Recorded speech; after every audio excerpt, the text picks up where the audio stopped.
Hello' মই অসমৰ জনাবলৈ পাই সুখী হৈছোঁ যে এতিয়া ৰাতি বহুত হ'ল, তথাপিও মই জনাব বিচাৰিছোঁ যে অসমৰ সাংস্কৃতিক জগতৰ লগত যিবিলাক ব্যক্তি জড়িত হৈ থাকে তেওঁলোকে খুব কম সময় টোপনি মাৰে, তেওঁলোকে সৃষ্টিৰ বাবে গোটেই অসমখন ঘূৰি ফুৰে।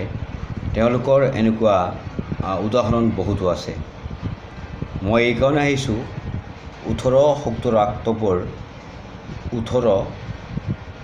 15 তাৰিখ নহয়, 17 তাৰিখ আগষ্টৰ 17 তাৰিখে আমি বিখ্যাত নাট্যকাৰ অনু শৰ্মাৰ নাটক পৰীক্ষণ মঞ্চায়ন কৰিব ওলাইছোঁ।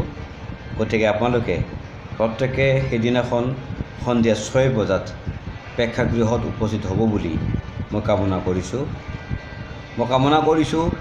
যে কুলেন্দু ৰায়চৌধুৰীয়ে কিমান বেয়া এক্টিং কৰিলে, কিমান বেয়া পৰিচালনা দায়িত্বত বহন কৰিলে, তাৰ যোগ বিয়োগ সিজন আপোনালোকে কৰিব পাৰিব।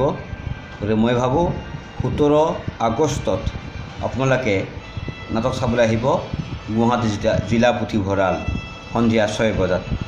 এইখিনিকে কৈ আপোনালোকৰ মাজৰ পৰা মই বিদায় মাগিছোঁ। চল।